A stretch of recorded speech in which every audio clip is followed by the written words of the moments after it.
મહેસાણાના નવનિયુક્ત મેયરે કરી છે અનોખી પહેલ। શુભેચ્છા માટે બુકે કે શાલને બદલે કરિયાણા કીટ લાવવાની કરી છે અપીલ। મહેસાણા નગરપાલિકાના નવા મેયર તરીકે સોનલ ઓઝાની નિમણૂક થઈ છે, ત્યારે અનેક લોકો તેમને અભિનંદન અને શુભેચ્છા પાઠવવા ફૂલહાર, બુકે કે શાલ લઈને આવે તે સ્વાભાવિક છે, પરંતુ આ વસ્તુ કોઈના કામ નથી લાગતી। ત્યારે નવનિયુક્ત મેયરે સોનલ ઓઝાએ ફૂલહાર અને બુકેની જગ્યા પર ગરીબો માટે રાશન કીટ લાવવાની અપીલ કરી અને મેયરની આ અપીલને લોકો તરફથી ખૂબ સારો પ્રતિસાદ મળ્યો। મેયર મેડમ અને એમની ટીમને કહેવું એવું હતું કે ભાઈ એ વસ્તુનો ઉપયોગ નાખી દેવામાં થાય છે, તો એની કરતાં તમે અમને જ્યારે અભિનંદન પાઠવા આવો તો કરિયાણાની કીટ લાવો, તો જેથી એ કરિયાણાની કીટ કોઈ ગરીબ વ્યક્તિને કામ લાગે।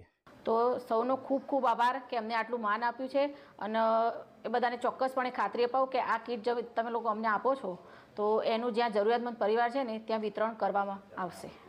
મેયરે તેમની આ અપીલને સ્વીકારવા બદલ લોકોનો આભાર માન્યો હતો અને લોકોને ખાતરી આપી હતી કે આ તમામ કીટનું વિતરણ ગરીબ પરિવારોમાં જ કરવામાં આવશે।